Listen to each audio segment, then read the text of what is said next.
Hi there, welcome to another C# tutorial. I'm Josef Wotner. I'm continuing the tutorials about object-oriented programming in C#. The goal of this tutorial is to teach you about constructor. The constructor is used in object-oriented program to construct classes. They use the same name of the class inside where they are used, and they are very similar with methods. The main goal of using constructor is to initialize an object or objects created inside your code, or to initialize fields and properties. I'm going to declare a constructor on this code line using this access modifier public. The name, as I told you, is the same with the class name. In my case, math, parentheses, and curly brackets.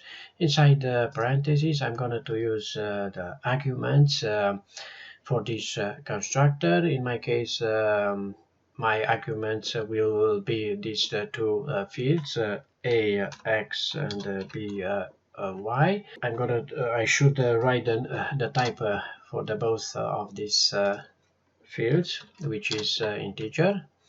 Yeah, and these arguments, which actually are these two fields, will be assigned to these two properties. A x equal with this field, and b y will be assigned by this field b y, semicolon.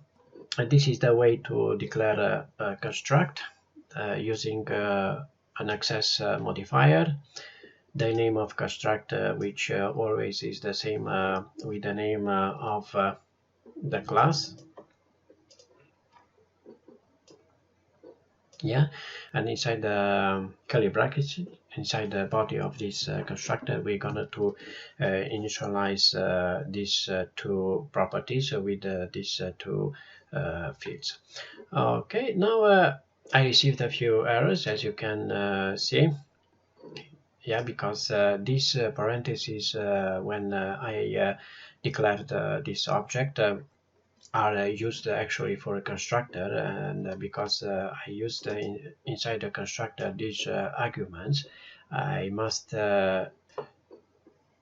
write here some parameters, and that means I don't need these code lines anymore, so I'm going to comment them out, and here I'm going to write these values 20 and 10, what before I used them to initialize these two properties, and here I'm going to use these two values 50 and 30, and I'm going to comment out these lines.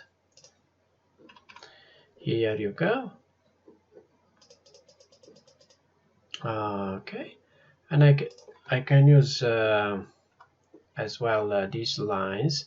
I'm going to comment out these code lines here. Yeah, and inside this object I'm going to write these values 10 and 20. Okay, here you go.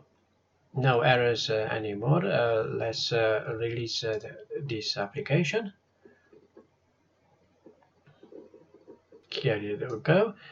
The result is the same as before, because I use the same values, and I comment out, as you can see here, these code lines.